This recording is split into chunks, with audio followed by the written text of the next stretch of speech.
All right, if you had some great coaching buddies, make some noise. I love how much energy is in this room, you guys. The energy right now versus the energy when you guys first walked in, it's like 100 times more energy. This is fantastic. Let's. I want to hear what happened. Let me hear from some people. Let's get the mics out. Let's find out what the coaching. What did you learn? What was the experience like? What did you notice? What did you observe? What did you get? What did you figure out? What did you learn? What happened there for you? What were some insights? Who'd like to share? Feel free to come up to the mic. Okay. We all want to share. Yeah. It's a sharing group, isn't it? We're gonna go. We're only gonna go to 4. Total? At most 4 on. Okay, we'll see. There's 5 on that one. We'll see. And 2 over there. Shall I go over there? All right, Maria, nice. Maria and Mary. Tara. I love it. So perfect. Now we only have 3 here though, so we'll see. Okay. All right. Wow, you guys are You so could've stayed fun here. today. No, you're fine. Just stay. You're good. You're good. From the last position. But you know what? You probably should go back over here. Yeah, go ahead. It's gonna be better that way, because we're gonna start here and then we'll finish here and it'll be perfect. Okay, Dr. Bruce. Hey, how you doing? Awesome. So I came here specifically because I've been a consultant. Yeah. And I've always tried to discover coach, consultant, what they do. And this guy I've been working with recently told me, you got to quit teaching. You're always teaching. And so my challenge is learning how to be a coach where you're extracting information rather than giving information. Yes. So this exercise has been really challenging for me. At lunchtime, I did it, I think, pretty good, but I've been doing this for 25 years as a consultant, and all of a sudden trying to assess information rather than just giving it to them, solving their problem. I found it really, she sounded frustrated. I was just challenged. Nice. But it's now so apparent that I think I'm going to be able to master it pretty quickly, so thanks for the program. You're welcome. Let's give it up for Dr. Bruce. Congrats on your 20 or 25 or however many years of consulting experience. Awesome. And it's okay to teach during your coaching sometimes. It's appropriate to teach during your coaching sometimes. And it's great to create info products so that you don't have to fill up your coaching time with teaching, because the teaching is available for them. They can self-study some of it. And still, it's good to still teach them some stuff sometimes too, but it's okay to teach. I just want to be clear. Like for me, my definition of coaching is the facilitation of results. So it's not about you got to do it a certain way. You can only, like some people think coaching is just you only listen, you only ask questions. You don't want to lead your client anywhere. You don't want to give them any advice. That's one model of coaching. And that's fine. For people who like that model, that's great. Some people, it's, never do anything therapeutic during your sessions. Like that's something therapists should do. Never do anything like that. And that's great for people who that's their model. That's totally okay. I respect that model. I respect the other model. I respect all models, really, to a certain extent. And that's not my model. My model is what needs to happen to help them get the result in the short term and in the long term.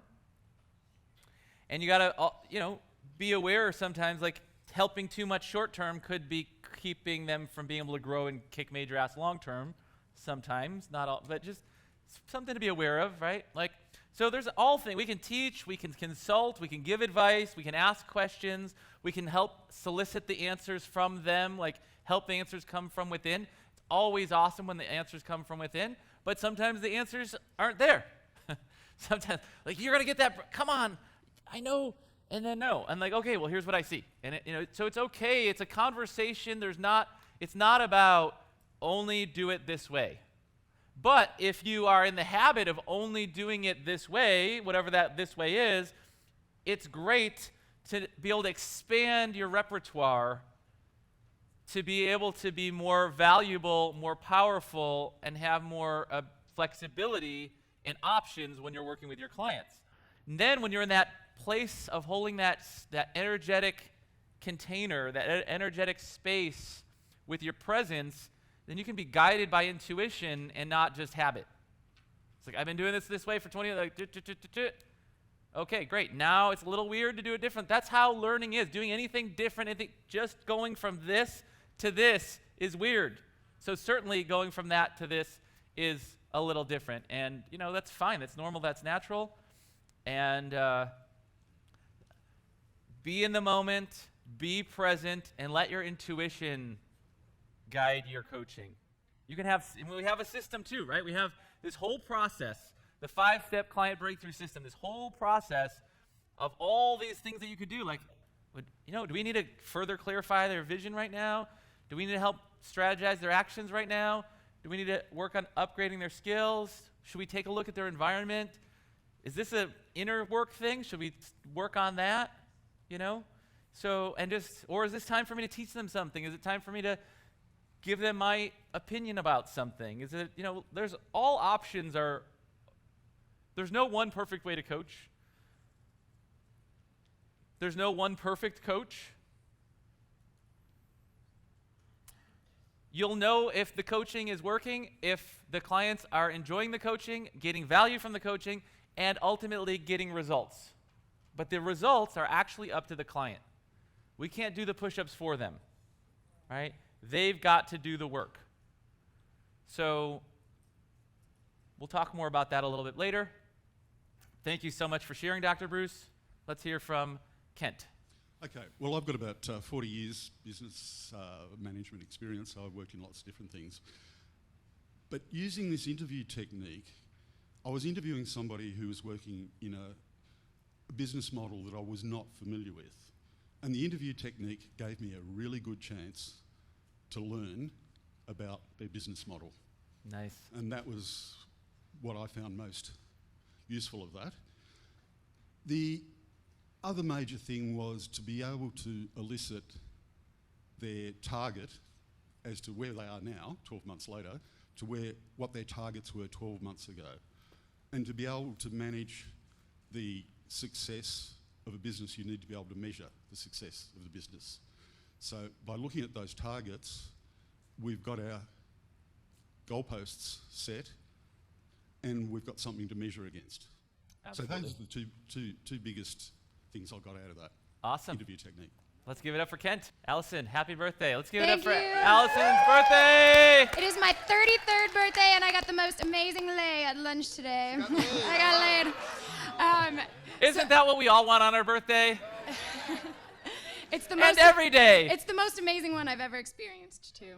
I am so fired up. I had the great pleasure of coaching Brian at lunch and listening to his story and allowing myself to be in that element. We actually turned it into podcasts instead of journalism, which was really fun. Nice. And so, I was like engaging with the listeners, and it was just like I saw this part of me come out that I haven't seen before and that I've really been holding back. And I just feel myself every day getting more and more unleashed. And by coaching Brian, I have this great fear around coaching. And by coaching Brian, then when I got coached, when Bert interviewed me, this fire was just burning in me in this way that was so hot and beautiful, and just, it was amazing, and I'm so grateful for this experience. It was Nice. awesome. Yeah. Let's give it up for Allison. Whew. I'm so pumped about today. I'm pumped about how this is today overall is going great, but this exercise and just reviewing Rapid Results Coaching Academy and remembering pieces, and I've been doing this for so long, and I just assume I've gotten to the point where I just oh, you guys all know this stuff already. No, we hadn't done, Biggs have been around for a couple of years. We haven't done that, right? Biggs, that's such good stuff. I used to do it all the freaking time, and then it just sometimes you just get away from good stuff. This is one of those things. I'm working on a new live event coming up in March, and it's called Success Accelerator. And in we're going to use this same framework, but we're going to go even more in depth on doing this stuff for ourselves, not so much learning how to do it to coach others, but doing it for ourselves to accelerate all of our goals and dreams and results. So I'm pumped. Again, just because I'm realizing there's so many things that I take for granted that is this innate unconscious competence, whatever you want to call it, now, because I've been on this path for so long that I think a lot of people would really benefit from. So, Pablo. So I agree with everyone. This exercise was fantastic because I got to see it from 2 points of views and see how powerful it was from each side. Speaking from the client point of view, what was amazing for me, and I imagine it will be for all of my future clients, is that this exercise, without a doubt, put me in the place as if I was already there. So that feeling, that desperation of wanting to arrive was gone. And I was already there, and so I'm here, and now it's time to play. And that also, I found myself being in a space of feeling more empowered now. Not from a place of limited capability, but more empowered to actually continue doing all the great things I'm already doing. So from the client side, I saw how really powerful with that. And from the coach's perspective, you can turn this whole thing into a session in itself. Oh, easily. Yeah. And the beautiful part was, I didn't do anything. The only thing I did, like you mentioned, was just facilitate it and just help that person realize, like, hey, this is what you're not seeing. I didn't do anything special, and so I just saw it. I just got to see the power from both sides, so I thought this was fantastic. Beautiful. Awesome. Thanks, Pablo. Lacey. All right, so I'm actually going to say I saw it from all three sides. Like, I didn't, like, you said observer, and I thought, okay, so the observer is like the timekeeper. So that spoke to me, so I volunteered to be that person first. But what I didn't understand by volunteering to be the observer first was what I was going to learn from that role. Like, I knew the client and the coaching role was going to be big, but having to just sit there and be quiet, not say anything, I'm like I wanted to say stuff and I couldn't. And then just sitting there and watching the time ticking by and be like, 5 minutes, 2 minutes. I was like, oh, it was killing me to not be able to say something. But then also, so we did one, and then we ate, and we kind of talked, and then we did the other two. And so I was able to talk during the eating part, and then when I got into the coaching and the client role, they were like, your voice changed, and you were like more like present, and you were softer in your tones, and you slowed down, because I'm a fast talker, and so when I get excited, I'm like, la, la, la, la, la. And so they were like, you like really slowed down, and you were like really there, and you understood what we were saying to you. And I was like, good to know. Because my kids say that. They're like, when you're yelling at us, usually, and you get on the phone, you're like, hi, yeah, that's great, and then, you just jump right back into mom mode, right? And so I didn't really think about that in terms of how my clients might perceive that if I'm all like fast talking and all jittery and excited versus just like calm and present and understanding what they were saying. So Nice. Let's give it up for Lacey. Was that the whole thing? Okay. I love how you're like, I yell at my kids. That's awesome. Who doesn't yell at their kids? Come on. At least once in a while. Damn kids. That's what they're there for. Not they're there to get yelled at. They're there to like make us go crazy and realize we are crazy. Yeah. When my wife and I were having it, we're going to find out we were having our first baby, and we're like, oh gosh, we have such a great relationship, and we get along so well, and so we're going to be enlightened parents, and everything's just going to be so. And then I learned I have so much more to grow. Yeah. And heal, let go of, absolutely. Maria. So I want to add to what you were just saying and what Lacey was just saying about the observer. So 2 years ago, when I was listening to the recordings, which I absolutely love and treasure, I think hearing that, I want to like go back and hear them again, because I feel like we time travel with you. Like I remember saying, like I didn't even know you then, but I watched your videos, and I'm like, he's done all of this. He's like visioning, and he's done it. So it's amazing to hear them. But what I really want to say is, so back then you had instructed for us to do trios during RCA, and so I did them for like a year, and it was just because I had to do it, and I was just in the doing of it. And today with Paula and Lauren, I was the observer, and it's such a gift, I swear, to just watch two people being the energy and what's happening, and to not be in it though, I think it's a treasure. So like, I think we should be doing that a lot more. Yeah. It just has different value. Yeah. I think it's really easy to think the observer role is boring. No. But that's can often be where the most learning is, because when you're in it and you're coaching, you're like, being present and then worrying and thinking and, lots of whatever the hell's going on in here, right? And then if you're the coach, you're like in it and like, but observing it, you get to watch like, oh, look, there they are, nodding in agreement. There they are, matching their tonality. There they, oh, here it is. Oh, that would have been a great place for for them to nod a little bit, or maybe they could have done a little something there, or the client like, oh, I can see that they're feeling a little weird or whatever. Like just, it's a great. All three roles are great for learning. Yeah. Thank you. Let's give it up for Maria. Mary.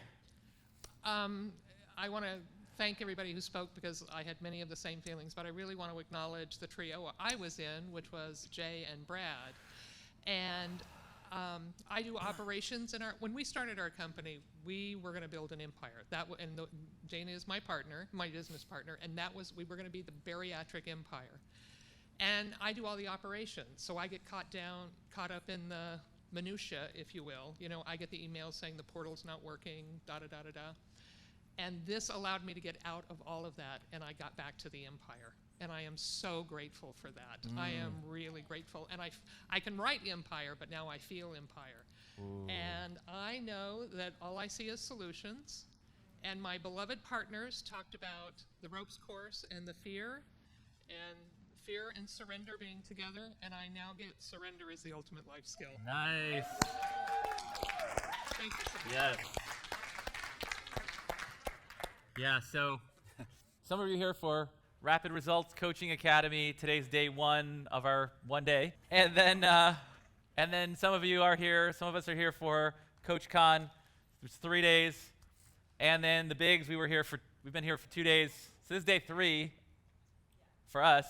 And Mary is in Bigs. So she was like, the one thing I'm not getting, like I don't get that whole surrender thing. It's like giving up, and I don't want to give up, and like but now she gets it. So yeah, so ropes course, such a great, so much to get out of that. Team, oh, so much good stuff. Okay, let's keep things moving. We can dispense with the mics.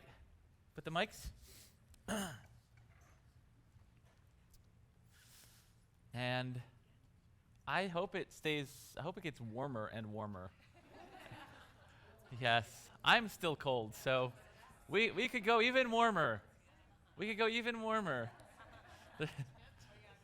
working on it. That's all right. In a little bit, we're going to get we'll get moving, because you know why? Because it's after lunch, and the energy when you guys came in was like, oh, and it's still there. But half hour from now, you might be asleep. Hooked up to an IV because you're in a food coma. Okay, but think about all the energy you guys came in with. Let's keep that energy up, and at some point we're going to do an energy break and get some dancing going on. Let's talk about. Oh, actually, let's get the mics back. Maybe we should, maybe we shouldn't. Let's just check. Go ahead and start bringing the mics back. Yeah, just in case, but be ready to kick them to the curb again. Does anybody have any questions or confused about that whole experience, or like, it didn't work for me, or I don't know. And please, if that's true, like have the courage to raise your hand so that I can answer or clarify or whatever needs to happen. If there's any questions about or like confusion about. Okay, no mics. Good. Okay. I didn't want to do questions because I want to keep things moving, and I want to cover as much as I can in our single day. But at the same time, I want to make sure that you're getting it. It seems like everybody's getting it, but I just want to make sure, if there's anything you're not getting, we want to make sure you get it. Okay, so 5-step client breakthrough system. Step 1. Clear. Step 1. Good job. No, that was it. Clarify vision and direction. Yeah. The container is the rapport, safety, and trust. That's what we bring. We bring that. That's who we are. That's what we bring. Then once we're in that container with the client, then the 5 things that we do are, number 1, clarify vision and direction. Let's say that again. Number 1 is? Clarify vision and direction. Nice. What's number 2? Great. Strategize your actions, strategize their actions, or just strategize actions. Yes. Let's just say strategize actions. Ready? 1, 2, 3. Strategize actions. Okay. The third thing we help clients do is Upgrade their skills. Oh, God, you guys are awesome. Now you're getting the hang of it. Okay, so let's talk about that. How do you upgrade a client's skills? First of all, what are skills, and what does it mean to upgrade them?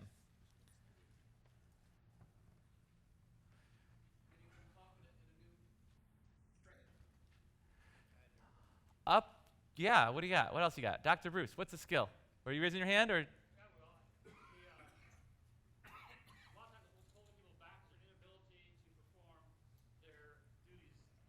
Sure. Sure, yeah. Okay, so Dr. Bruce was saying, for example, signing up clients is a skill. So skills are things that you do that need proficiency of some sort, right? If you're a bad driver, could be dangerous. You need a certain level of skill to drive a car. Driving a car takes some skills. Making offers from stage takes some skill. Making offers one-on-one, free sessions that sell, skills. So there's all kinds of things that are skills. What are some, let's pick a niche and then think about what kind of skills they might need for that to be successful. Or instead of a niche, let's pick a goal. Oh, that's so much better. Let's pick a goal and then let's talk about skills that you might need if you wanted to achieve that goal. Somebody shout out a run a marathon. That's all you guys got? What the hell? I future paced you into your food coma way too soon. All right, let's hear some more goals. What are some of your goals?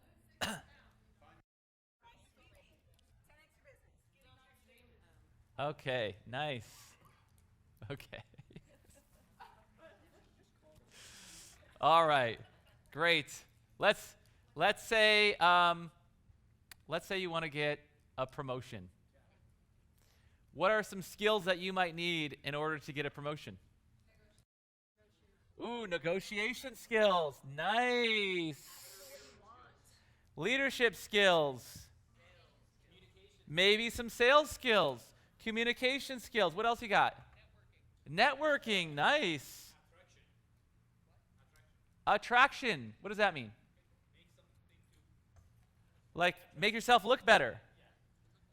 Is that a skill? Could be a skill. Okay.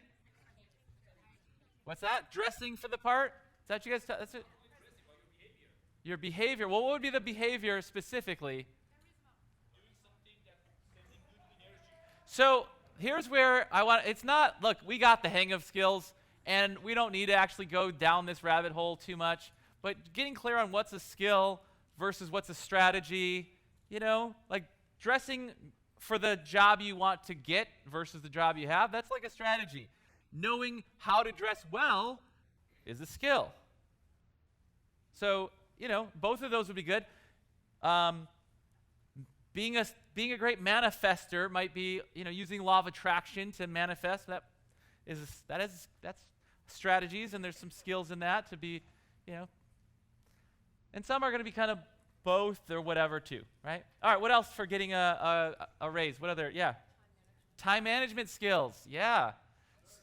What else? Learning. The skill of learning, the skill of listening. Being better at your job, whatever the job requires, the skills of that job, having those skills and improving those. Collaboration, researching skills. Did you say undermining your competition? Oh my God. I love the ruthlessness of you, Ben. Collaboration and then undermining them without them even knowing. You become how to be a good friend of me. Yes. Oh, I'm helping you. I'm helping you. I'm helping you. By the way, watch out for. Oh my God. Well, I will tell you, you know, I'm not even going to go there. I don't want to go there. There are, yeah, okay. Let's keep it going. What else? Any other skills for getting a raise? Getting a promotion, I mean? Rather than undermining the competition, which you're going to need to do, Maybe. find ways to bypass other people in the competition. Yeah, all right, so now you're thinking out of the box, and maybe that's a strategy. And so we've got enough. We got enough skills. Well, he's got one more. Emotional intelligence. Navigating politics. That is a skill, and so is emotional intelligence. Is a capability that we can get better at, and yeah, we can be much more skilled at those things. So, all right. Sales. Yeah, we started with sales. Good job. Yeah, paying attention. So, hey. Yeah, humor, sense of humor.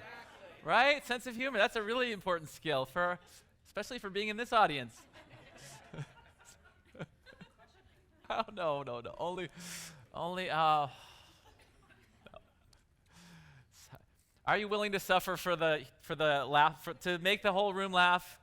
Who's here with a little fun teasing if it makes everybody laugh a lot? I'm down for it. And who's not? Who's really sensitive, doesn't want to? Okay, I'm going after you guys the most. I'm just kidding. I'm kidding. Yeah, so self-deprecating humor. I try to do mostly self-deprecating, but, if I got to make fun of you guys every once in a while, then so be it. If it gets too much, though, sorry. Okay, all right, let's keep things moving. All right, so you have a client. So just, first of all, look at how many skills we just came up with for a client. If you're a career coach and your client wants to get a promotion, just look at that. We had like 25 different skills that they could develop. What you could do when you have a goal that you specialize in helping people achieve, you could make a list, you could make a menu, you could make an assessment, and a self-assessment. How good are you at office politics on a scale of 0 to 10? How good are you at creating rapport? How good are you at, how's your fashion sense in dressing the role of the position you want to get moved up into? And they just get a scale of 0 to 10, they just rate themselves, right? That could be a useful marketing tool too, by the way. But aside from that, how many people who want to get a promotion ever even think about their skills, let alone to that level of richness and depth? Pretty much zero, right? Now, if you are a career coach and you specialize in helping people get promotions, and you aren't helping them with skills, and you just know what they want, know what kind of job they want, and you help them strategize their actions, and you never address all those skills, that is, it's like not the best coaching you could do. We could do better, right? If we were to do that, wouldn't that be super helpful? And then once you identify all those, maybe you can't get better at 25 different things all at once, but maybe, you identify the ones that you both, through conversation, figure out, all right, out of all these, which of them do you think are the 3 most important or 5 most important ones to getting you that promotion, right? In some companies, office politics might be really important. In other companies, that might be irrelevant. I hope it's irrelevant in my company, but who knows? I don't know. I don't know how I would know. Maybe there's some ways, but anyway, right? So how important is it? So we get clear on the 5 most important, and then of those 5 most important, which ones are the lowest score? Right? And if it's super important and super low score, maybe that's the one we work on first. Now, once you've identified skills to work on together, how do you help your clients get better at something? What are ways that you can improve your skills? Practice. Training. Research, books. What was the other one? Get a coach. What would the coach have you do, though? How would the coach help you with your skills? Training.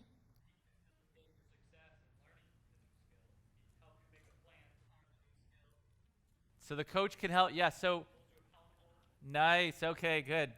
David's got some stuff back there. He's saying the coach, you can help them create a plan for upgrading their skill, check in with them over time, and reassess those skills.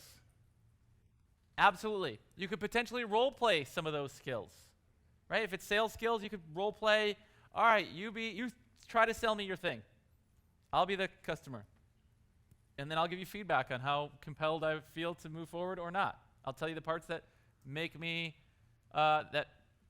feel bonded, like you really care about me and want to help me, and the times where it feels like, oh, you're just trying to sell me something, right? Practice buddies, role play, seminars, and then actually doing it regularly. Yeah. I mean, I sucked at selling. When it came to getting clients from one-on-one sessions, I was terrible when I started. Not only did I not know what the hell I was doing and have to just try to figure out and create a system, but I had all the emotional baggage around selling and having people think I was being pushy. I was afraid of that, and I was like, and then I don't want to be rejected, and I was afraid of that, and it was like, I would do these sample sessions and then hope they would ask me about my further coaching and how much it costs, but kind of just like mess. But over time, I got better, and I got better by doing lots of free coaching sessions. And I started off as a not that great speaker. And some of you may think I'm still a not that great speaker. Yeah, I wasn't funny. I never made people laugh at my events. I pretty much never told stories. It was just like, oh, I've got all these ideas. I learned all this stuff. Let me teach it to you. Boom, boom, boom, boom, boom, boom, boom, boom, boom. Now, tell some stories to lock in the learning or to make the learning happen. Say some stuff that sometimes gets people to laugh, hopefully without breaking anybody's hearts. It's a skill. Skills. We start off bad. Over time, we get a little bit better, and we become mediocre, right? And then below average, and then eventually average, a little above average. Like, you know what I mean? It's a progression to being good, being very good, to being excellent, to being world class, to being one of the best in the world. It's a process. We started off on the high ropes course. Actually, I started off on the high ropes course 5 years ago with none of the bigs that are here now, and did that high ropes course terrified because I used to have an extreme fear of heights. And that first segment that we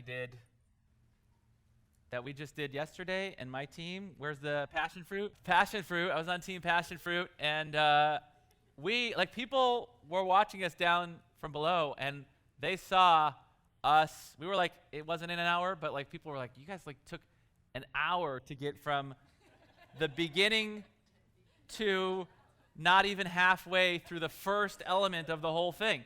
We were so slow. But what most people don't know is I've done it 3 times, and this is the first time that I don't know if it was the first time we were really challenged by it, like that the person actually challenged us to do it, or it's the first time that I went along with the challenge, because I'm not sure. But previously, we held on to we're harnessed in, and we held on, basically everybody held on to their harness and went across while keeping a hand on somebody else in the group, so the whole group had contact with each other as we made it across. This was the first time where we couldn't hold our rope, and we could only hold on to each other as we were all, and we were told we have to be in a Cheerio shape as we made our way across. So it really started 3 years ago, getting skill, getting over my fear, getting all that stuff to this time, and then it still took us forever to get halfway across the first element of this high ropes course. But once it was like something clicked, and we just like started getting it halfway through, and we got through that first element, and then we got to the second one, and we got to the third one, and by the time we got to the fourth one, they said, would you like to do this one blindfolded? And I've done it 3 times, and this is the first time I said yes. And 5 out of 8 of us had blindfolds, which is incredible. Every group was way better at the end than they were at the beginning. Right? Is that true? Yeah. So when it comes to skills, one of the biggest challenges is like looking bad. Nobody wants to look bad. Nobody wants people to think bad of them. People don't want to get up there and flail around, and we do. Or fall. Yeah, you can't fall, but you could fall, and then you got to try to figure out to get yourself back on the rope, on the wire. I love behind the scenes of entertainers, actors, comedians, and I watched, who watches Comedians in Cars Getting Coffee? Anybody watch that show? Yeah. So I was watching an episode with Eddie Murphy and Seinfeld, and they were talking about bombing on stage. And they were talking about, Eddie Murphy said, like, he was like 17, and his dad took him to a gig, and he had 2 sets to do, one before dinner, one after dinner. And he said he bombed so bad that they didn't want him to go back up and do his second part. And he was stuck there because his dad dropped him off, so he had to just hang out in the room with everybody that he bombed with. He was supposed to get paid $50. He went up afterwards and was like, hey, I want to get, can I get paid? And they were like, hell no, you were terrible. We're not paying you anything. And then his dad picked him up, found out he didn't get paid, found out he did bad, and said, you've got to get, some other part-time job. Like, you cannot do this. This is not going to work. Like, and he became like one of the most famous comedians of all time. Some of the biggest comedy movies, some of the most classic, best comedy movies of all time as well. Because he didn't give up. He wasn't a great comedian. Everybody thinks people, oh God, they're just so funny. It takes practice. It takes bad jokes. It takes bombing sometimes. It takes risk, sometimes failing publicly. That's one of the things I love about comedians and actors is it's one thing to fail behind your keyboard at home, and that can be painful too. It's another thing to fail right in front of everybody. And I used to do offers from stage, and I would bomb so bad, and nobody would sign up, and then everybody would see that nobody's signing up. And then I'm the expert at here's how to grow your business, and I can't sell for shit. I remember I did my first $1 million online product launch, however many years ago this was, 7 years ago, I think. And I was like, yay, and I had a live event from after that, and it was my first live event where we had 100 people there, and I was like, yes, finally my events are getting bigger, and then I up on stage, and I make this offer, and crickets. Nobody buys. And then so we had a break. I don't know if it's lunch break, dinner break, or something. And I'm like, and I just I felt horrible to even make the offer. And then the fact that it didn't go over well, I was just like, ugh. And then I gotta get myself back up on stage, finish the event. And I was getting coaching from my team, help me get through this stuff, trying to get to peace. And then finally I was like, I gotta get back up on stage, and I didn't feel peace. I felt terrible. And I thought, all right, you know what? I can do what we did earlier, right? You can get into a better state just by changing your physiology, right? Changing your physicality, changing how you move. I'm like, I can pump myself up and then head up there. But I knew The pump up is a Band-Aid. It's a great skill. It's a great tool. It's a great tool to use to be able to get yourself in a good place. Because in a good place, right? If you're not totally like in the middle of some thing, right? Like earlier today, we were just talking about our goals, but before we wrote them down, like let's get into a great state and then write them down. So we did.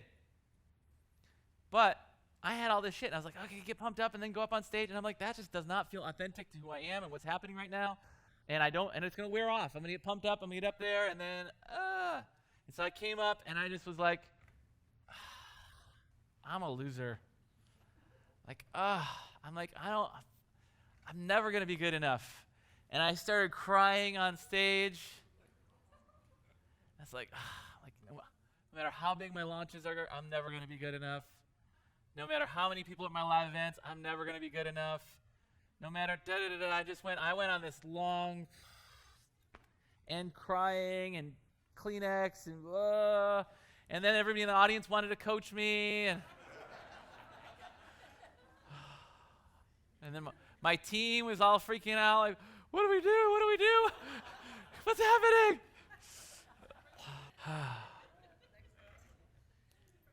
Can you imagine how excited I was to do my next live event? I was like, fuck this. I love teaching, but I don't want to feel that pain anymore. I don't want to go through all that shit. I mean, not for me. And then time went by. I started feeling the itch again to like teach and do a live event. And then I did another launch, and it kind of fizzled. Wasn't $1 million launch. It was like a $280,000 launch, which I know. That's the thing about success, too, which I think we all need to be able to do as a coach, is like, that was painful to go from $1 million launch to like a $280,000 launch. But I get that most people can't relate to that, right? So you've got to be flexible to be able to hold space for people, even if we can't quite get what it would be like. And you could go like, you know how many people would kill to have a $280,000 launch? You know how many people wish they could do $280,000 in a year, let alone in a week? Like, yeah, that's a great reframe, and I get that, and that's helpful coaching too, but, And so I did my $280,000 launch, which meant there weren't as many people that signed up for the program that were going to get a free ticket to my live event with that. So there were less people coming to my live event. I had all these insecurities about people coming to a small live event, and I must be a loser if I can only get this many people to my events. And then I'm like, there's not a lot of people coming. I shouldn't even promote it because then more people would come to see that there aren't many people. I don't want more people coming to see how few people there are. Plus, I'm gonna make some offers probably. I don't know, like just to make it even break even on these events. Like you need people signing up for something. Like I don't want to do it. Maybe I should just cancel it. I'll just cancel it. Should I just cancel it? I can't cancel it. I waited too long. People already bought their plane tickets. Like, well, how many people are coming? Maybe I could just give them refunds on them, just pay for their plane ticket. Seriously. And then I'm like, all right, fine, we're having it, and we have it, and there's like 38 people. And I'm like, I'm going to lead this event. And you know what? I had decided like 10 days before the event, I was like, I'm going to offer this new mastermind I'd never offered before. It's really expensive, called Big Success VIP Mastermind. There were 38 people in the room. 12 people applied. 4 people signed up.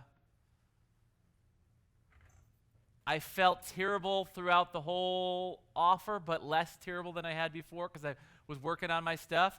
One of the coaches I trained with the Instant Miracle technique was in the audience, and she was also somebody that we had hired on our team, on our coaching team. And I was like, I saw her. I was like, during the breaks, she's working on me, helping me work through stuff. Got more peaceful, but not totally. And I went back. I picked myself up off the ground from a year and a half ago when I did my last event. And I used to do events a lot more frequently, and I was like, I was never going to do a live event again, but I did. And there's the 38 people, and I did the event, and I got through it, and it was a success. And then I did another live event, had some more people come, made another, and I still was like, no, I did it before, I got this, I'm fine. And then like, right before I'm gonna make the invitation, I started feeling all this stuff. I'm like, get some coaching during the break, I'm healing, peace processing, and then make an offer, get more comfortable, more live events, more offers, and now I like inviting people to programs that I have, and I'm pretty good at it. And some of you, I don't know if we have really any invitations happening today, but at CoachCon coming up, we have, I think I'll make 3 invitations. I have 3 invitations I'm considering making over those days. None of our other speakers are making invitations or offers, or at least, they're not selling any programs. Lots of content, gonna be an amazing event, so you can relax. Who here feels like, I don't like it when people sell stuff to me? Anybody? Yeah, thank you. Be honest, be real. It's okay, let's be honest and real. Yeah, me either. Unless it's done well. Yeah. Who here has ever watched an Apple keynote? Anyone? Yeah. They're selling you stuff. And it's like, tell me more about what's in it. Tell me more about hanging on every word about it. It's fun, right? Well, they sold me this watch. And this phone. Yeah, okay. So I do my best to make invitations feel good, feel fun. Like, I can't wait to see what else is in there. I can't wait to hear more about this. And some people might still not like it. I can't control whether you like my invitations or offers or not. But I know one thing for sure. If I don't make any invitations or offers, I wouldn't have Biggs, wouldn't have many of the speakers who are speaking that you're going to learn from that are crushing it, that have $1 million businesses, have been clients of mine or have gone through Biggs, and they wouldn't have that, right? Like you gotta, and you want to grow your business, you're going to have to make some invitations of your own. You start off not so good, you get better and better over time. Okay? So when you coach your clients on upgrading their skills, you help them figure out what skills they might need to upgrade. You create a plan for how they're going to upgrade it. Maybe they're going to go attend a seminar. Maybe they're going to read a book. Maybe they're going to do some role plays with you or role plays with friends. Maybe they're going to actually go out into the real world and try it with real people, whatever the thing may be. And you're going to check in with them over time. How is this going? How are you doing? And then you can have them reassess themselves. Right? On a scale of 0 to 10, how good are you at office politics? I'm a 0. Okay, how good are you now after having worked on it for the last 6 weeks? I'm a 3. Hey, let's celebrate that. Or maybe you're an 8 or whatever. Okay, questions? Anybody have a question about upgrading skills, helping your clients upgrade their skills? Anyone have questions? Okay, let's get the mics out. Looks like we've got 3, 4, 5 questions. Go ahead and head to the mics. Thank you for making it warmer. Make their side colder so they don't fall asleep. Hi. So my question is, I don't know if this is the right point to ask it, but I'll ask it anyways. If it's not, we can hold it. This is my first coaching training. I was doing hands-on body work, and I decided I didn't want the business model, and I decided to pivot. So I'm here, and I have 0 coaching experience except for all of the coaching that I like to give to everybody, friends, family. And the 2 sessions you did today. And the 2 sessions I did today. Look at that. Look at all this experience you get now. Yeah. But I'm not brand new to business events. I started doing business events last year and growing my bodywork business. And so there's this whole thing about when you get into a niche and this whole idea of like defining for, a client how you solve their needs, and you actually haven't done coaching yet. And the reason the skill set thing sort of fits in with the question for me here is the way that my mind Can you just go straight to the question? Yes, okay. The way that my mind thinks, I should have like a list already in my head before I'm coaching somebody on what skill sets they might need. That would be a great idea. So you could just take time and brainstorm a list like we all did together, yeah. And maybe at some point we might work together and crowdsource a list for every major niche. But you know what? You could just do it yourself. I don't know. What's your question? So the question is that. It's like, how do you figure out the skill sets before you're sure about your niche? Because then if you're just shooting bullets all around, coaching all different people, then it's like you need to know the skill set for this. For somebody who wants to call in a relationship, and the skill set for somebody who wants fitness, and the skill set for somebody who wants whatever, because you don't have your niche yet. Yeah. And I'm vulnerable. Yeah. That's a vulnerable Okay. question because it's showing thank you. myself as a newbie. Yeah. Yes. Thank you for reminding me of potential vulnerability, because I already was like, oh, we talked about that, and I forgot that I need to keep creating that safe space for all of us. What are 3 skills that, if you were a business coach and you want to help somebody grow their business, what are 3 skills that a business owner might need to upgrade? Enrollment or sales, marketing, and relationship building. Great. What are 3 skills somebody might need if they were going to lose weight? Simple changes in nutrition and framing about food and thinking, like finding fun ways to prepare healthier foods would be like first. Second, I would probably put in fun movement, like fun exercise and fun movement. And then third, maybe like hydration and sleep. Just to Okay. And that, so weight loss, there's not as many skills in weight loss as other niche markets, but there are some. Let's just crowdsource that one really quick. What would be some skills that you might need for weight loss? What's that? How to handle cravings. Grocery shopping is a skill. Cooking.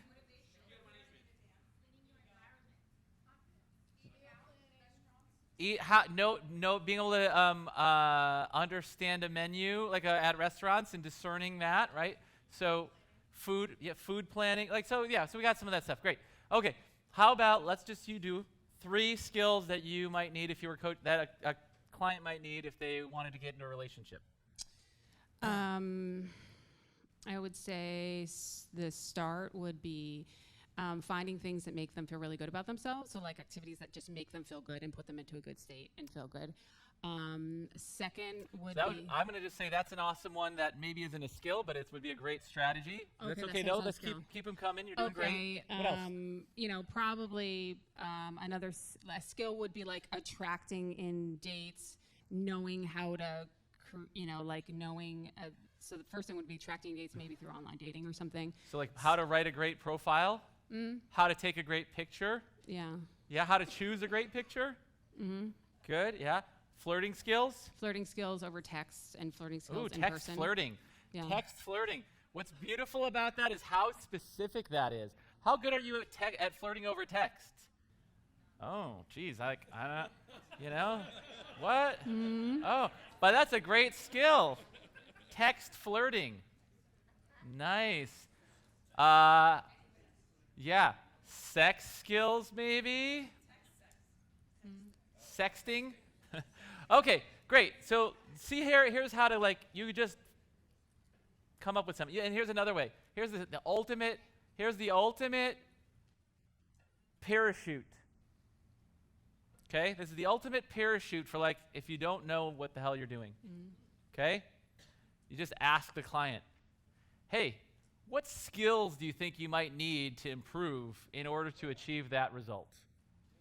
And you just turn it over to the client. And oftentimes it's great to even start there anyway. Hey, what skills do you think you might need to improve in order to get into a great relationship? Right? And the truth is, the finding and getting into a relationship is one skill set, and then keeping a great relationship is a whole different. There's an overlap, right? I won't say it's a whole different. There's a Venn diagram, but they're the stuff you do at the beginning of the relationship to get into a relationship. Well, some of that stuff you're going to want to keep doing, but some of it maybe not anymore, right? And then you got a whole other skill set that you need to have a great relationship and keep the relationship. So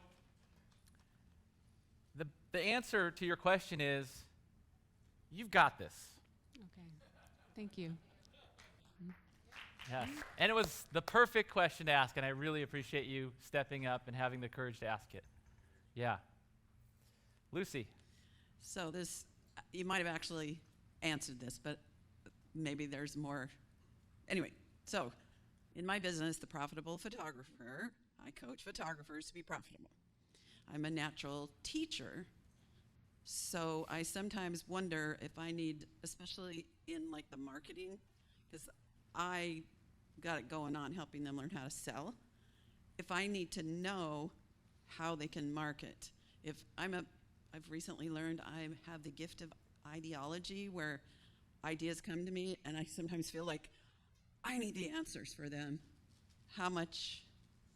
So the question is, do I need to provide answers about specifics? How should I have done them myself? Like, it's that whole business coaching. Right. So I don't have an exact answer. In all niches, each niche is going to be a little bit different, right? Weight loss might be a little bit different than business, might be a little different than whatever.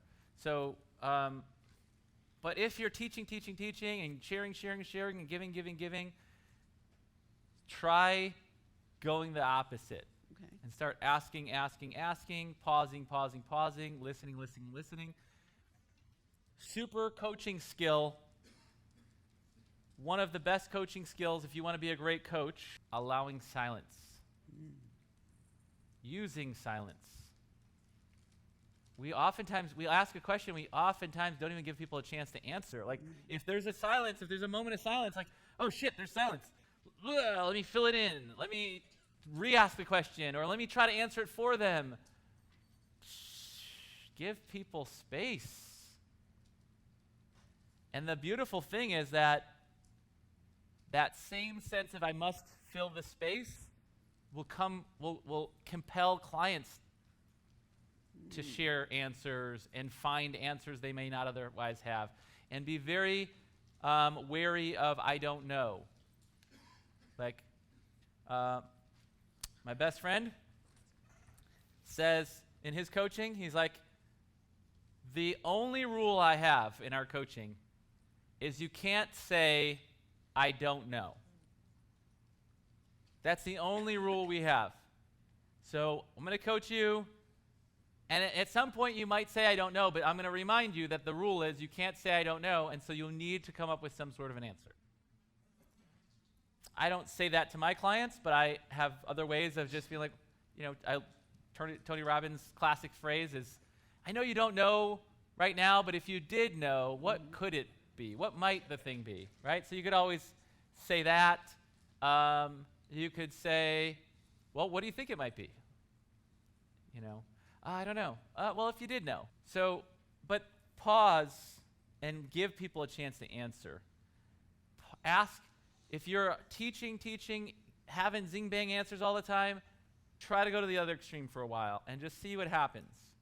And then at some point you'll find the right amount. So I just had a major aha.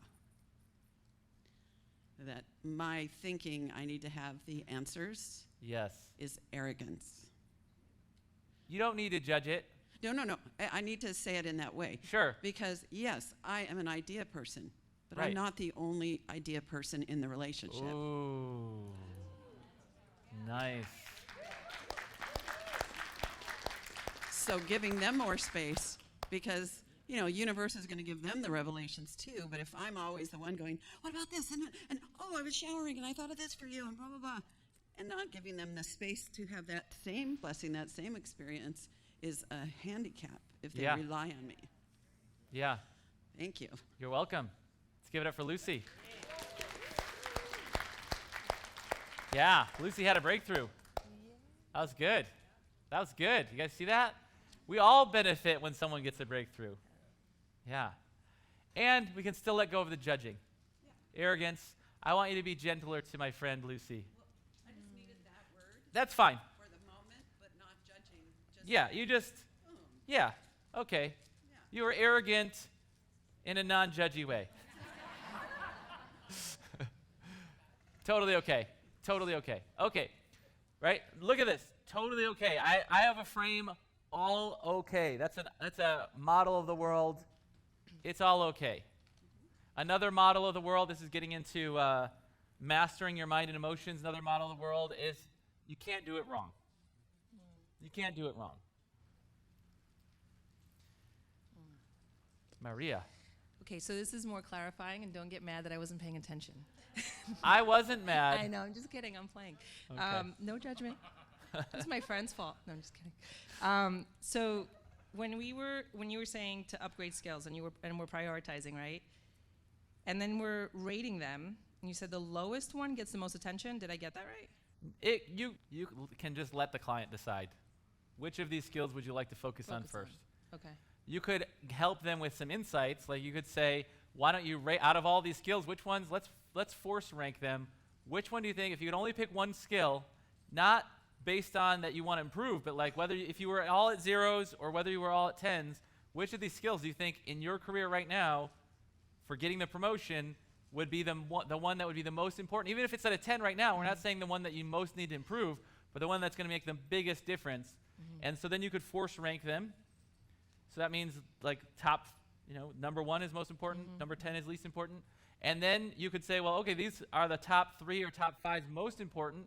And if you look at on the scale of 0 to 10 where they rated themselves, if their top 3 they're at a 10, they're at a 10, they're at a 9, right? And then do they really need to work on those? No, but then the next 2 of the top 5 most important, one of them's a 3 and one of them's a 2, right? And those ones would logically seem like the ones that would be the most important to work on. You could do it that way, or you could just let them decide. Okay. And it's not, like, the first way is definitely a little more analytical and maybe would be the best way. But maybe they have an intuitive hit about it, or maybe you have an intuitive hit about it. And so again, you can't do this wrong. Okay. And then let's say they want to do like a program for a couple of weeks. That I haven't done with someone. So if they're doing it every week and you're not participating in the program, but then they're coming back to you with feedback. So How's the program going? Yeah. Okay. Tell me about that. What are you learning in that? And you assess as they go. And then if you look at that skill, do you feel like you've gotten better yet? Let's look. You gave yourself a 3 before. Just by learning, you may not improve your skill, but you may. The ultimate way to get better at anything is to do a lot of it. I mean, really, if you want to get really good at anything, you got to do a lot of it. If you want to get really good at coaching, coach a lot of clients. Coach a lot of paying clients. Paying clients. If you coach a lot of people for free, free clients often are flaky clients. Flaky clients often don't do the work. They don't show up for sessions. When you have clients who are flaky, who don't show up for the sessions and don't do the work, what does that do for your confidence? Does it go up or does it go down? It goes down. I used to coach paying clients and I used to coach some free flaky clients. The flaky clients, and then the more I charged, the better, the more clients showed up, the better the clients were, the more my confidence grew. If you're coaching free clients or really low paying clients, so you can get some confidence and you get some, Anyway, coaching, paying clients, and especially high-paying clients, is the best way to get really good at coaching. The best way to get really good at anything is just to do it a lot.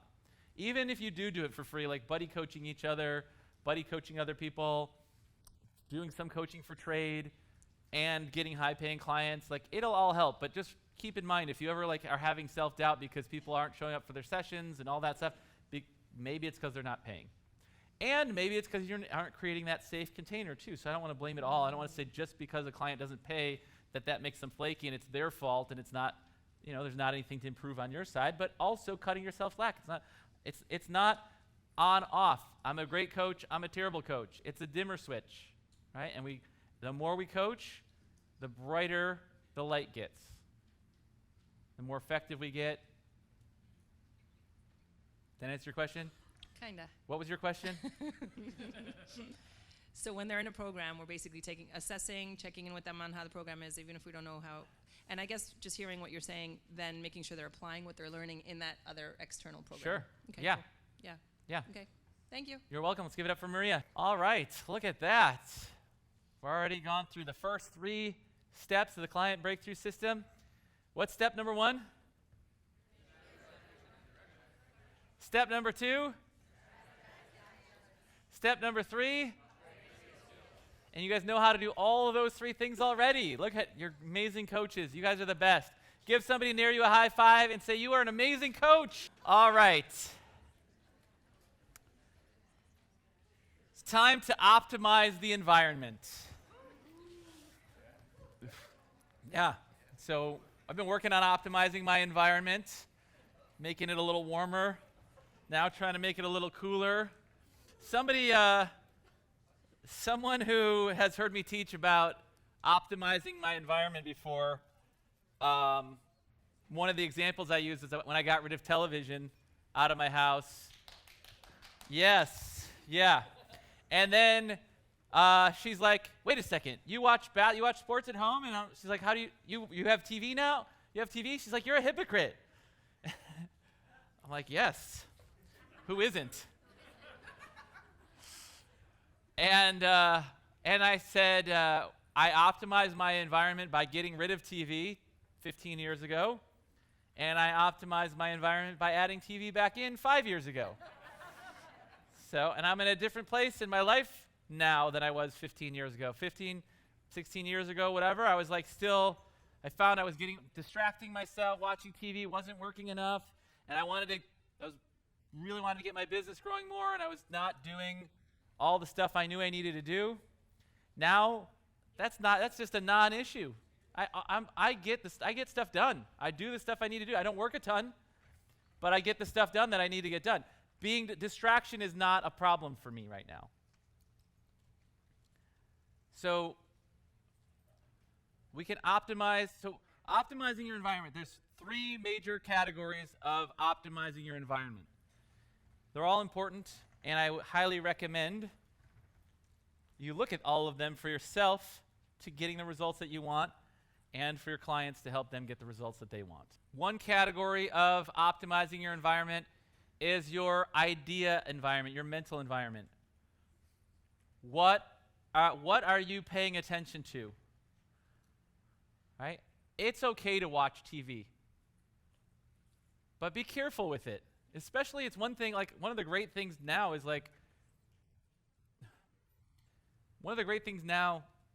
is streaming television. One of the terrible things about now is streaming television. The great thing about not watching regular TV is you're not exposed to the commercials all the time. The commercials, trying to hook your attention to watch some other TV show later, watch next week's episode, buy this thing. It's like so much, that just takes up so much space in our head. It's okay to binge watch Stranger Things or whatever show you might like.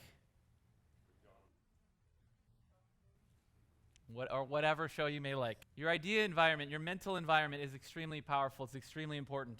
Are you listening to books on tape? Are you studying online training programs? Are you attending seminars? Are you reading books? Are you reading self-help, personal growth, business growth? Are you reading books that are going to help you achieve whatever results you're looking for? Are you listening to books on audiobooks? Are you listening to online what are you feeding your mind? Are you listening to great podcasts? You're reading books. You could be reading for entertainment. That's okay. It's totally okay to read for entertainment. Just know that's it's okay to watch TV. It's okay to read books for entertainment. It's okay. Entertainment is not a bad thing. Just make sure it's not only entertainment. If you read books, but you only read entertaining books, maybe you can work in a personal growth book or two. Or a lot. I pretty much only read personal growth books. Rarely ever read a book that's not a personal growth book. I love it. I love personal growth. It's my thing. It's my jam. So you want to create environments. Focus on being deliberate about your idea environment. Put yourself into a program, or maybe you're going to attend lots of live events, perhaps. I have online training programs. You could order one, or you could get all of our programs and be listening to and getting it all, retraining your mind with all this kind of thinking. Build it in. Build in. Create a plan. If you're coaching someone, like, talk to them about their idea environment. What are you listening to right now? What are you exposing yourself to right now? How consistent, like, do you have a consistent idea environment that you're exposing yourself to? If not, how can we create one? What can you do to optimize your idea environment, your mental environment? How can you start feeding it the good stuff? That's a great question to ask your clients. You know, and then they're going to ask you, tell me, like, hey, what are some books?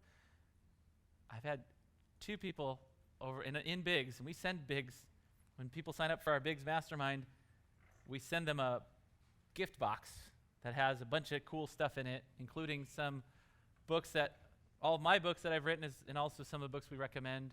And then every now and again, I just think a book's amazing, I'll just buy it and give it to all the Biggs. But I just had 2 people in the last couple days just say, just give me the list of everything that you would recommend either listening to on an audio book or reading. I was like, all right, I'll work on that. What's that? Well, and both, you know. Yeah, it doesn't have to be.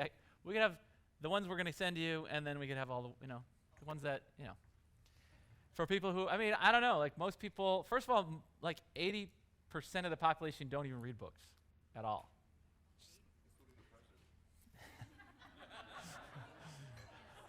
I'm not even going to repeat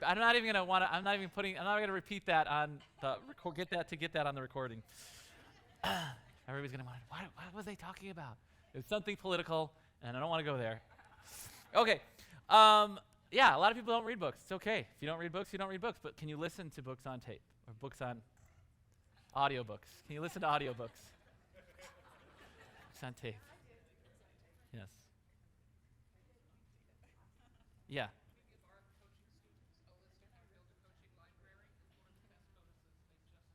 Nice.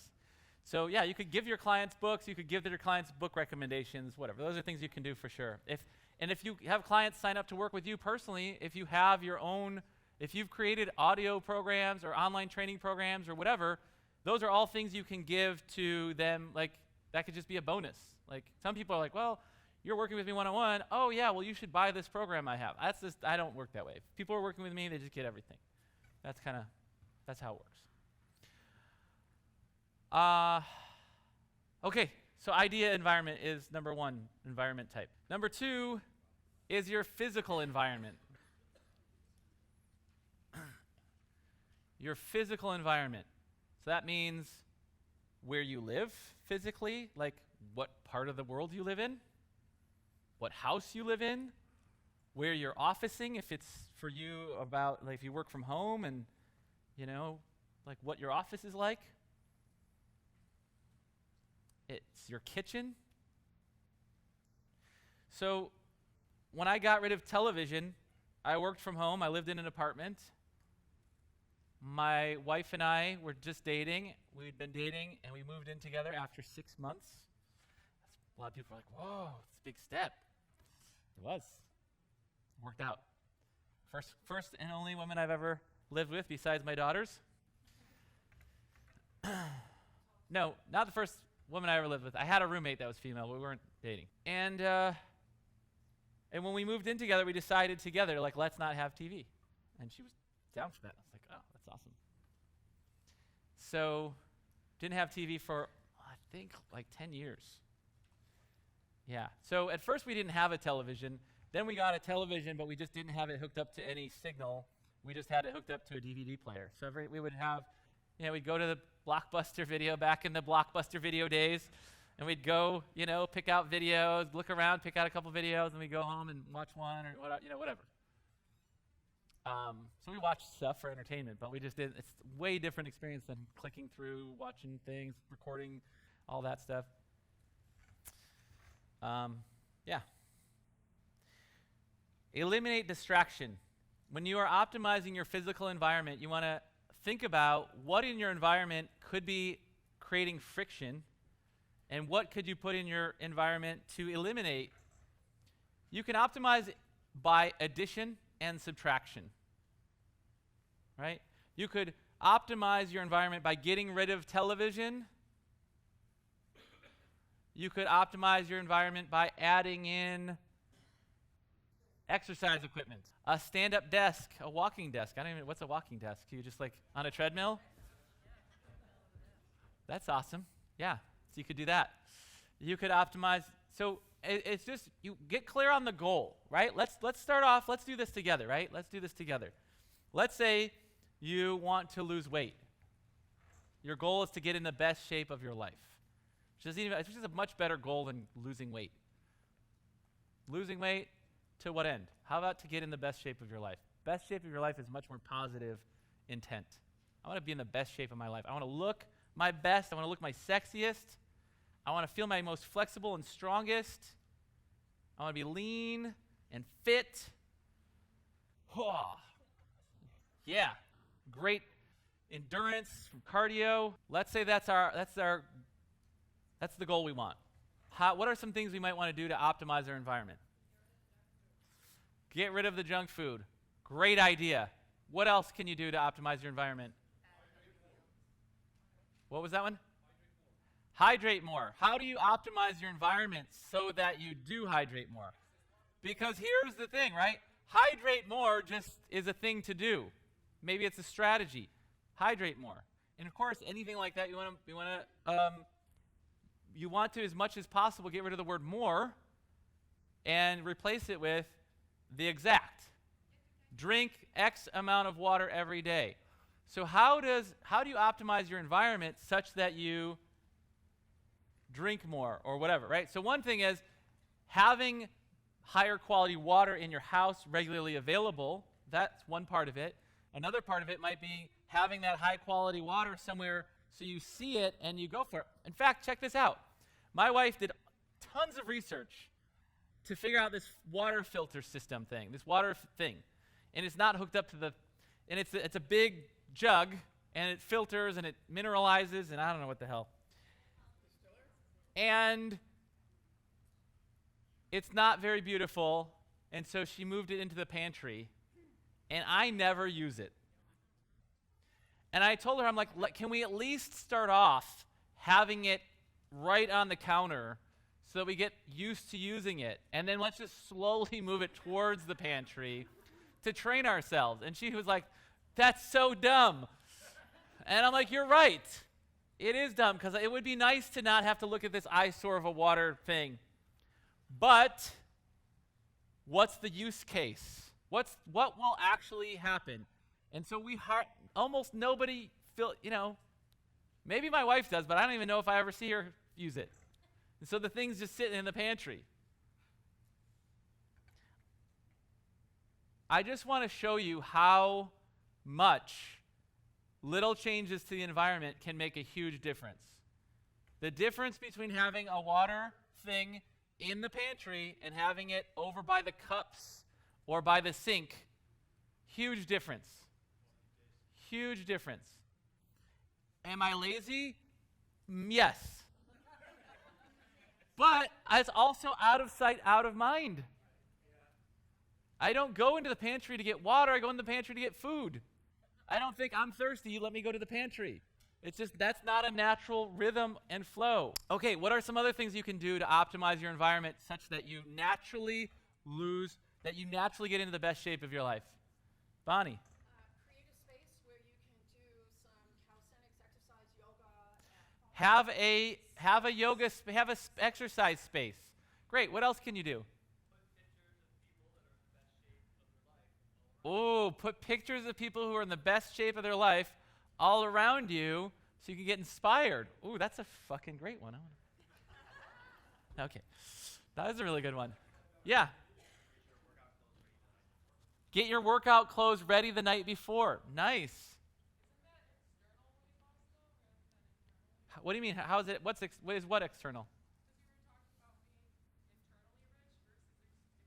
Well, you want it both, right? You want to be rich on the inside and on the outside. You don't only want to be rich on the inside. You don't only want to be fit on the inside, but like still have, right? You want both. So it's good. Whatever's going to inspire you. It's creating that dream board, that vision board that we talked about this morning, like getting clear about what it is and having the thing that you're aspiring to where you can see it. I think it's a great idea. Okay. Actually, let's go all the way back. Yes.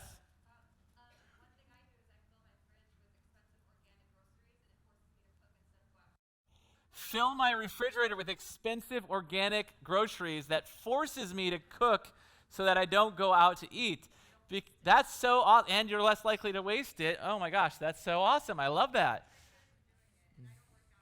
Nice. I was going to say it shows. But that's not I meant the healthy eating part.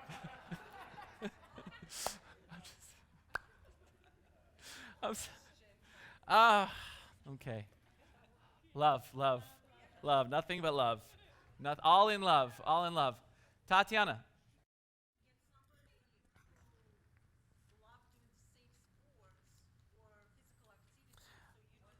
Okay, so before we get to other people, because we're going to get to that next. Right now, I want to stay just physical environment. You're right.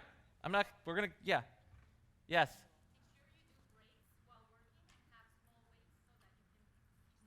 What could you put in your environment? So just having the weights in your environment, like while you're working, might remind you to take breaks and lift them or whatever. What we want to do is just, and whatever it is, it's like, it's not things to do. It's things that you change, right?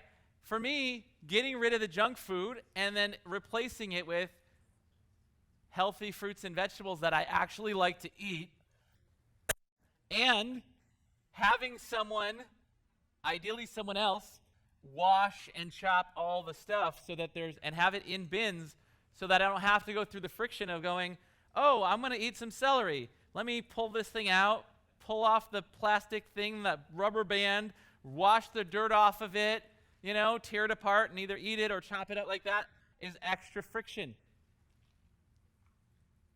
Right? If you want to get yourself, we are innately, I don't want to use the word lazy, but we are innately convenience-oriented. You like that positive frame? We're innately convenience-oriented. So where is there friction that you can get rid of that's keeping you from success being easy?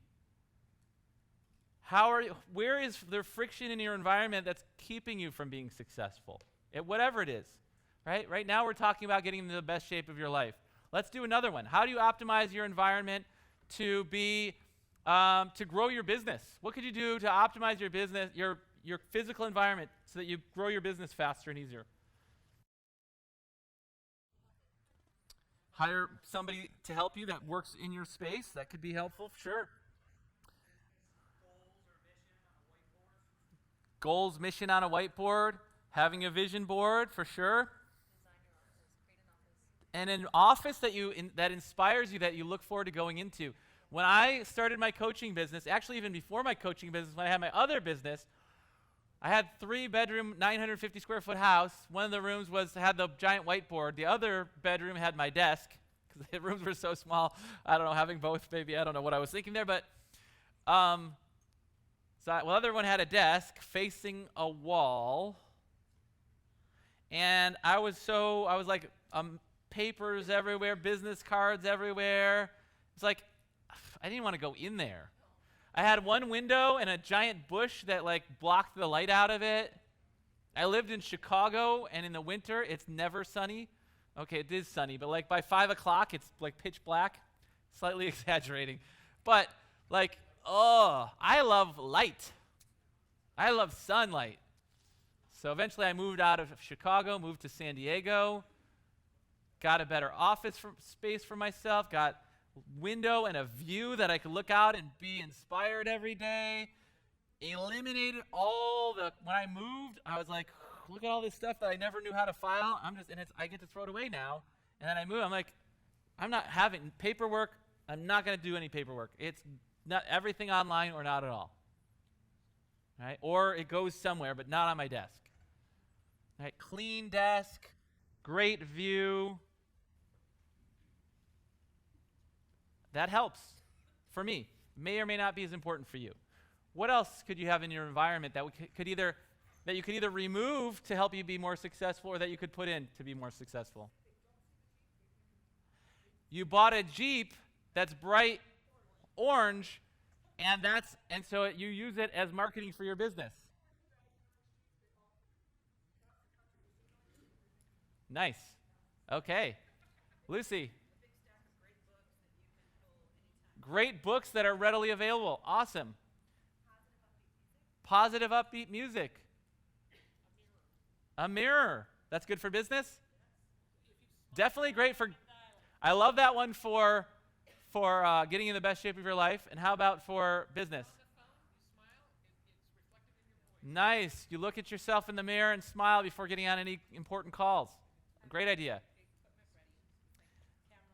If you have, whatever equipment you need to work for the day, having all the right stuff so you can just show up and perform instead of okay, now I got to set up and get the lighting and, right? Just having a studio perhaps for filming and things like that. Great. What about a block of time where your phone and email and notifications are off so they don't distract? Yeah, great idea. Part of your physical environment is your technology environment. Yeah, muting distractions. Great idea. A fast computer, having a computer that's actually good. If your computer's 5, 6 years old, get a new one. It's however good it was back then, there's something faster now for sure, right? The worst computer now is probably way faster than your 6-year-old computer. Maybe not, maybe you don't want to get the worst one, but nonetheless. Okay, great. Hey, we don't need to keep doing this. We got this. You got this. You got this. Please a little cooler. Adjust the temperature in your office so that's just the way that you like it for positive work conditions. So you're not freezing cold and you're not boiling hot. How are you guys doing? Is the temperature good for you guys? You guys are good. It's a little warm for you guys. All right. We could maybe make it a little cooler there and definitely a little cooler here. It's extremes, but you know what? At least we're getting the hang of it. And so by tomorrow, hopefully we got it all figured out. It's a skill set, being able to figure out how to adjust I don't know. Okay. All right. The third type of environment is your people environment. Friends, peers, coworkers, family, associates, clubs, organizations. I shared earlier, if all of your friends are in great shape and exercise a lot, if all of your friends eat really healthy and you hang out with when you guys go out and hang out, it would just be a weird anomaly. You're going to get swept up via osmosis. You're going to get thinner. My family came out to visit, some of my family came out to visit a few years ago. And I was going out, hanging out with them, spending a lot of time with them. And they were on vacation, but I wasn't. And we would go out to eat, and then they'd be like, oh, should I eat this thing? Should I get the dessert? Should I You know what? What the hell? We're on vacation. Going out to eat somewhere, oh, you know what? What the hell? We're on vacation. 10 days later, I'm not on vacation, and I got chubbier. What the hell just happened here? Yeah.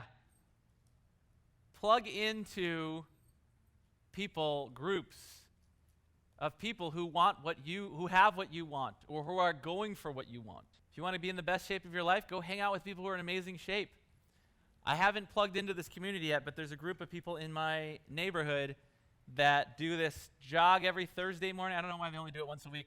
Tell you what, after I join it, I'm going to get them to do it twice a week. They go for this hike in the morning, and then after that, they go for this long swim. And I'm like, and last week, I was talking to one of them, and I was like, you know what, I'm going to definitely go for sure this Thursday, which was last Thursday. And my wife was sick, so I didn't end up making it. But I plan to go when I get back in town. Not only for the getting in great shape of it, but also it's a great network of people who are up to big things and successful. One of them's a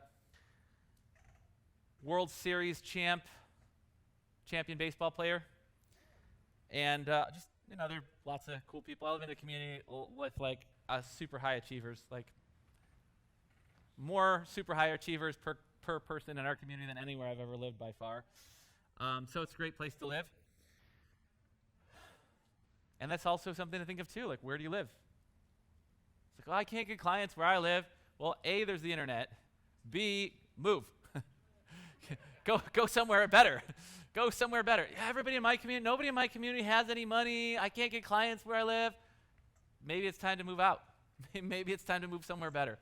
I know a lot of people are like, but my family and all that stuff, and I get it, but I moved from Chicago to San Diego, and then last year I moved from San Diego to Puerto Rico, and really loving it.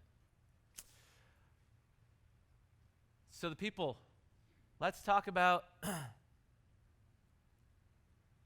if you want to grow your business, who should you be hanging out with? Successful business owners. Yeah. Sure. Thank you. Like me, I'll take that. Yeah. You're doing it right now. Good job. You guys are so smart. Yeah, move next to me. You know what's funny is several people in our Biggs Mastermind moved to San Diego to be closer to me, and then I moved to Puerto Rico. Sorry, guys. I know. Yeah, but seriously, move near people where other people are up to things. Move to where our community is. You don't have to physically move. That might be extreme for a lot of people, but I'm an outrageous and extreme kind of guy. I'm just really realizing this about myself right now. I just was talking to somebody a couple weeks ago, and we were talking about being really bold, and that isn't an identity I have. I don't think of myself as being bold, but I do a lot of bold things. So I guess I must be bold, I did that. If you guys were on the Coach Club Facebook group a couple days ago, I did a Facebook Live from the shower. How outrageous is that? Yeah. Some people are like, that's awesome. Some people are like, I didn't come to your event because of that. No, I don't. Who knows, right? I'm outraged. I'm just going to do it. I want to be fully self-expressed. I'm not holding back. It's crazy. I get that, I don't know. But it's fun. It was outrageous. And you know what's even more fun? People on my team all recorded videos of themselves in the shower and cheered it with each other. I heard about it. And then some people in our group did some Facebook Lives into our Biggs group in the shower. It was awesome. Yes. Yours was like, can I tell them? Olga's not here. Olga's here. I can tell too? Oh, I did. It was so awesome. Olga and Maria got in the shower together and did a Facebook Live from the shower. Hell yeah. It's awesome. Oh my God. Yeah, it's only in the Biggs group, so it's private, but just for the Biggs family, that's it. Oh God. We're the best. So fun. We're so fun. Oh God. Yeah. Thank you. Thank you. So yeah. Yeah. So who do you surround yourself with if you want to grow your business? People who are growing their business, people who are in business, people who are having success, who are successful in their business, people who are up to big things, right? Surround yourself with those people. If you want to lose weight, go hang out. It doesn't mean you got to, here's the myth that people think like, oh, I have to give up all my friends. I can't hang out with my friends anymore. No, doesn't mean that at all. It means you add other friends, other groups, other associations, other people into your environment, or you plug into their environment so that you become more like what you want to become. And by osmosis, the people around you are probably going to they'll be caught up in your wake. And maybe you start inviting some of those people into these other environments too. If you want to find love, if you want to get into a great relationship, what can you do to optimize your environment to get into a great relationship. And let's do any environment, whether it's idea environment, people environment, physical environment. What can you do to optimize your environment to get into a great relationship? Okay, that's a great idea, but it's not an environment. Oh, but it's an idea environment. Great, that's a self environment. So, okay, for me, I would call that more self-talk versus feeding it, but that's good. Self-talk is good too. So it's kind of, it crosses, it's a crossover one. Good job. Move out of your parents' house. Nice. Melissa. Hang out in singles groups. Okay. Meetups. Go do activities you enjoy where there might be single people there that you might meet. Great. Bonnie. Create space in your apartment, house, whatever, so when you meet that person, there's room for them. Like clear out space in the bedroom. Make space in your place, in your home, such that, A, that it would be inviting to anybody that you have over, and even further, which Bonnie said would be to make space such that they could even move in. I love it. So bold. Nice. Karen. Have fresh flowers in the house. Have fresh flowers in the house. Nice. Clean house. Music. Nice. Yeah, a little nice romantic music, perhaps. Have artwork that shows couples instead of singles. Nice. Even artwork would be a substitute in that case for even having a dream board of couples together. Yeah, great. Hang out with couples you like. Telling people that you're interested in finding romance. That's a strategy more than an environment, and still a good strategy. Move to Puerto Rico. I don't know. That's the solution to everything. No. Do activities that you really like to do, which we also said earlier. Good, though, because we needed to repeat that one.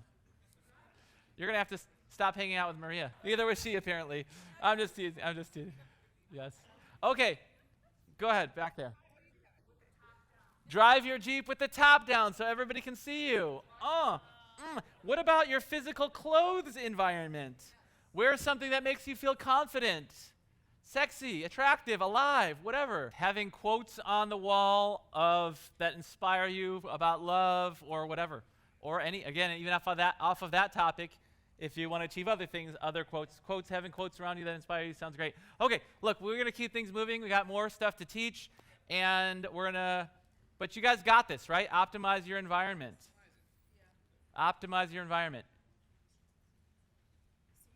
Who here has gotten some ideas for how to optimize your own environment to achieve your results, the results you're looking for? Yeah. All right. Do you see how these things stack on top of each other? If you don't know what you want, you're probably not going to get it. But if you know what you want, you know where you're headed, you know what you're going for, that's important, right? Then if you know how to get it, you have the strategies. Now you have the skill, and then you have an environment that makes it easy for you versus hard, right? Getting rid of all the junk food out of the house doesn't necessarily mean you're never going to have junk food unless you decide not to and stick with it. That's fine. But it creates a level of friction such that if you are going to have junk food, you've got to go get in the car and go drive somewhere to get it. Right? It's the same thing as like going to get the water from my water thing. It's like it's out of sight. Think about if you have a plate of chocolate chip cookies or whatever the treat of most danger sitting on your kitchen counter especially if it's a kitchen counter you have an open concept living room kitchen thing and it's sitting there and you're going to walk by it you look at that plate of cookies and you're like, oh God, they look so good. You start salivating. And then you're like, no, I'm not going to eat any cookies. I'm on a diet. And then you walk back later, oh, they look so good, but I'm on a diet. And then you walk back again, oh my God, they look so good, I'm on a diet. I am on a diet, but if I only had half a cookie, I think it'd be okay, right? And then you're like, break it, and you're like, and you eat it, It's, oh, that's so good. Oh, God, that's such a good cookie. Maybe I'll have a half of that other half. And then I'll finish it and eat the whole bag, the whole plate of cookies. And, oh, God, I'm such a loser. Why can't I stick to my diet? Oh. And now I feel so miserable about the whole thing, I may as well go get some ice cream out of the refrigerator. I blew my diet anyway. Might as well just go all the way. Who can relate to any of that?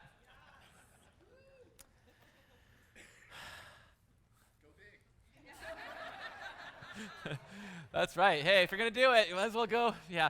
So you look at, like, I'm clear. I know what I want. I want to be in the best shape of my life. I've got a strategy. I'm going to exercise every day. I'm going to do yoga. I'm going to cut sugar out of my diet. I'm going to not, like, I've got my plan is clear. I've got the skills. I've been studying. I know what food is healthy. I know what food is unhealthy. I know how to shop. I know how to cook. I know how to, but then you still have the stuff right in your environment. Like, do you see how, like, we are set up, like, if you don't have all these pieces in place, it's tough, it's hard. Like, just going from this to this is hard. Getting in the best shape of your life, you think that's going to be easy? It can. I'm not saying it has to be hard. All of these things, if you get all of it lined up, it can be easy and fun. But, like, having to use willpower to avoid cookies, walking by, like, that is too much to ask for most mortals. Right? Like, why make it hard on yourself? You get the cookies out of the house, you put a bowl full of fruit. It's still sugar. It's much healthier, better sugar than Oreo cookies. And you're probably not going to crave apples as much as you crave Oreos. And if you do, it's still a great